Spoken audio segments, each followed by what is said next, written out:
This is Las Vegas Real Estate Now, where we bring you the 3 E's: educate, empower, and engage. I'm your host, Harvey Blankfeld, along with our co-host, Shelley Brown, and we've been selling homes here in Southern Nevada since 1988. Shelley and I are also very proud to be part of the Real Estate Radio Network. That is a national network of local real estate professionals delivering timely, balanced truths about local market conditions. With us in studio, we have Jeffrey Edwards. Welcome, Jeff. Welcome to the show. Thank you.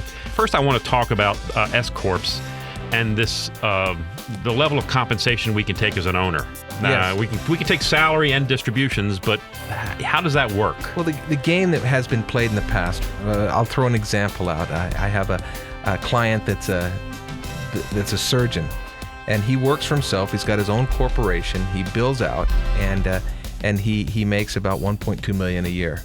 Okay, and he was paying himself about $30,000 a year in salary, so that he could bypass the FICA and Medicare. Right. We all know that the employer has to pay 7.65% up to $112,000, and the employee, and then after $112,000, each has to pay 1.45% for the Medicare portion. Right? For the Medicare portion. So it adds up, and so the game that was being played is we take a lot of distribution, little salary, and we don't have to pay a lot of our employment taxes. The IRS is bit down on that, and they look for reasonable compensation for the job that you're performing. And so there are things that we can look at as owners of companies as to where I can draw the line.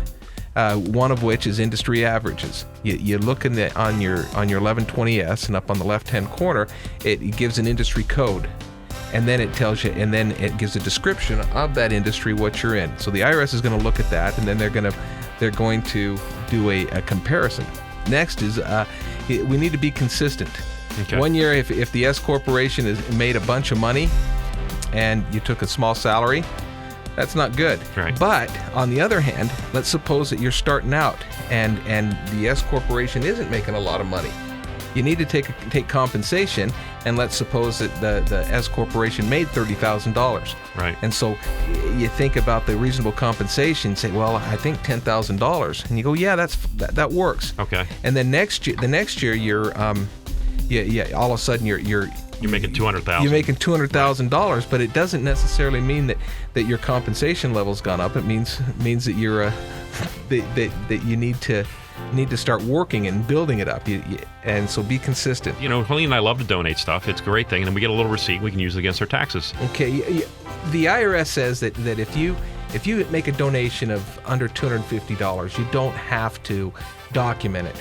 And so when you drop your stuff off there, they give you a tag, and then you go home at the end of the year and you put $250 on your tax return.